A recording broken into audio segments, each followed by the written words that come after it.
사람들은 고난을 싫어하고 편안함을 좋아합니다.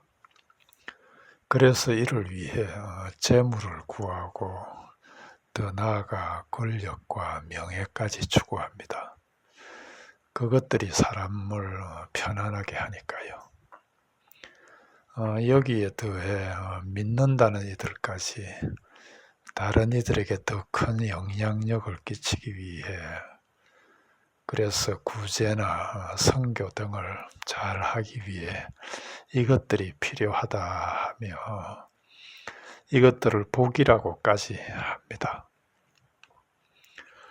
그리고 이들은 고난은 게을러서 또는 연약해서 받는 거라 하며 심지어는 죄를 지어 하나님으로부터 받는 벌이라고까지 생각합니다. 적지 않은 곳에서 이렇게 가르치고 사람들은 이에 고개를 끄덕입니다. 그렇다면 정말 고난이 게을러서 연약해서 그리고 죄에 대한 벌로 받는 걸까요? 먼저 우리 믿는 이들의 게으름이 뭔가요? 우리 믿는 이들의 게으름은 말씀으로 기도로 하나님 앞에 고요히 앉는 그런 시간 대신에 자신의 세상적인 편안함을 위해 바쁜 그게 우리 믿는 이들의 게으름이고요. 그리고 믿는 이들의 연약함이란 하나님께서 나를 채우시도록 나를 비우는 그게 우리 믿는 이들의 연약함인데 그래서 사도 바울도 고린도후서 12장 9절을 통해 그리스도의 능력은 우리의 연약함 가운데서 완전해진다고 하는데 이는 연약해서 고난받는 게 아니라 연약한 가운데서 그리스도의 능력이 온전히 드러난다는 말씀입니다. 그리고 고난이 정말 죄에 대한 하나님의 벌일까요? 그래서 우리가 우리의 죄로 인해 하나의 고난에서 다음 고난으로 옮겨가고 하나의 벌에서 또 다른 벌로 옮겨가는 정말 고난이 우리의 죄에 대한 하나님의 벌일까요? 그렇지 않습니다. 만일 우리가 하나님을 죄로 인해 고난으로 벌 주시는 그런 하나님으로 생각한다면 너는 내 말을 안 들었기 때문에 벌로 내가 너에게 고난을 주는 것이다. 이런 말은 하나님께는 말도 안 되는 소리입니다. 원수까지 사랑하라 하신 분이 오른뺨을 때리거든 왼뺨도 내어주라 하신 분이요. 과연 그러시겠냐는 거지요. 그럼에도 이것만은 확실합니다. 그분이 우리의 죄는 용서하셨을지라도 우리에게서 고난은 없애지 않으셨다는 것입니다. 히브리서 12장 6절 8절입니다. 주께서 그 사랑하시는 자를 징계하시고 그가 받아들이시는 아들마다 채찍질 하심이라 하였으니 징계는 다 받는 것이거늘 너희에게 없으면 사생자요 친아들이 아니니라. 이런 면에서 보면 우리에게 고난은 필수입니다. 믿음 없는 자들이야 믿고 따를 게 없으니 별일 없겠지만 믿는 우리는 믿고 따라야 할 게 있고 하나님의 아들로 지어져 가야 하니 고난이 필수라는 말씀입니다.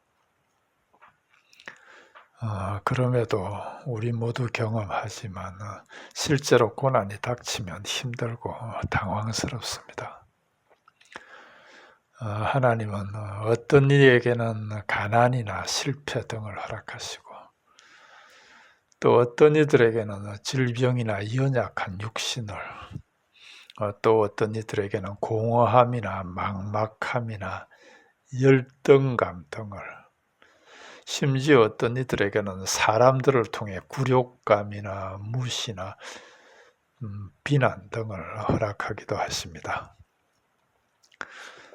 그럴 때 당하는 우리는 어떤 때는 이유도 모르고, 또 어떤 때는 다른 이들이 보기에도 불공평해 보이기까지 하고, 심지어는 도무지 일어나서는 안 될 일처럼 느낄 때도 있습니다. 그리고 거기에 도움의 손길이라고는 전혀 보이지도 않고요. 그럼에도 그분은 이런 고난을 통해 우리를 만들어 가십니다. 가진 것이나 건강을 빼앗음으로 우리를 작고 겸손하게 만드시고, 어둠을 주심으로 빛을 찾게 만드시고, 외롭게 하심으로 당신과 함께 하게 만드시고, 육신의 고통을 가하심으로 이웃의 고통을 느끼게 만드십니다. 하나님은 이런 고난으로 우리를 당신의 아들로 빚어 가시는 거지요. 그럼에도 우리는 가끔 우리가 우연히 병에 걸렸다거나 내가 뭘 잘못해서 실패했다고, 혹은 계단에서 떨어진 것이 그날 밤 어두웠기 때문이라고 생각합니다. 그러나 그렇지 않습니다. 세상에 우연이란 없습니다. 특별히 우리 믿는 이들에게는 더더욱 그렇습니다. 우리에게 일어나는 크고 작은 어떤 일도, 어떤 고난도 다 하나님의 허락하십니다. 하나님만이 우리에게 어떤 때에, 어느 때에 무엇이 필요한지를 알고 계시고, 이를 통해 조금도 부족함이 없는 당신의 아들로 빚으시는 거지요. 야고보서 1장 2절로 4절입니다. 내 형제들아, 너희가 여러 가지 시험을 당하거든 온전히 기쁘게 여기라. 이는 너희 믿음의 시련이 인내를 만들어내는 줄 너희가 알미라. 인내를 온전히 이루라. 이는 너희로 온전하고 구비하여 조금도 부족함이 없게 하려 함이라. 이렇게 고난은 우리를 온전하고 구비하여 조금도 부족함이 없는 당신의 아들로 만드시는 하나님의 손길입니다. 따라서 고난 속에서 하나님의 손길을 느끼지 못한다면 그 시간은 그저 죽음을 향해 달려가는 우리 인간의 시간, 크로노스의 시간일 뿐이지만, 만일 고난 속에서 하나님의 손길을 느낀다면 그 고난은 우리를 온전하고 구비하여 조금도 부족함이 없게 하려는 우리 믿는 이들에게 임하시는 하나님의 시간, 즉 카이로스의 시간이고요. 동시에 하나님의 손길이라는 말씀입니다. 그래서 우리 믿는 이들이 고난 중에도 평화와 안식을 누릴 수 있는 이유가 바로 이렇게 하나님의 시간 속에, 하나님의 손길 속에 있음을 알기 때문인 거지요. 우리 각자의 지금의 모습을 보며 우리가 아버지 하나님께서 원하시는 온전하고 구비하여 조금도 부족함이 없는 그런 당신의 아들이 되기 위해 얼마나 많은 고난이 필요하며 그 고난을 인내해야 할지 한번 생각해 보기 바랍니다. 시편 119편 67절입니다.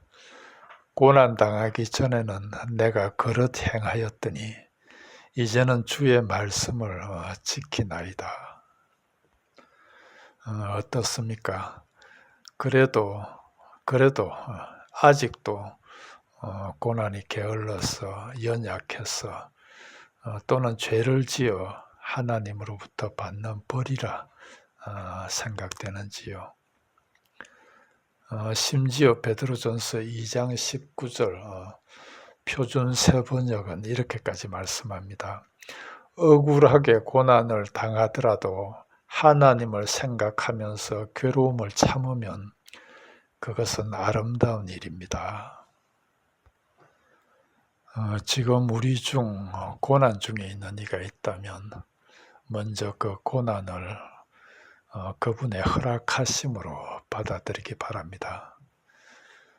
그리고 그 고난 속에서 하나님께 속한 것은 하나님께 맡기고 시편 30편 9절의 말씀대로 내가 잠잠하고 입을 열지 아니하면 주께서 이를 행하신 까닭이니이다 하며 고요히 인내하고 오히려 그 고난을 통한 하나님의 뜻이 빨리 이루어지기를 기도하기 바랍니다. 하나님은 그 고난을 통한 당신의 뜻이 우리보다 더 빨리 우리에게 이루어지길 바라시고요. 그 고난 거두실 날을 우리보다 더 손꼽아 기다리고 계시니까요. 감히 말하는데 여러 편의 설교보다 한 번의 고난이 우리를 더 진리에 눈뜨게 하며 자기 부인에 이르게 합니다. 고난이 우리를 하나님께로 인도하는 당신의 세심한 배려이며 그분의 은총이라는 말씀입니다. 아직도 믿는다면서 자기 중심의 사고에서 벗어나지 못하고 있는 그런 이들에게 고난이 은총이라는 이 말이 어떻게 들릴지 모르겠으나 로마서 8장 18절입니다. 현재의 고난은 장차 우리에게 나타날 영광과 비교할 수 없도다. 오늘은 여기까지 하겠습니다.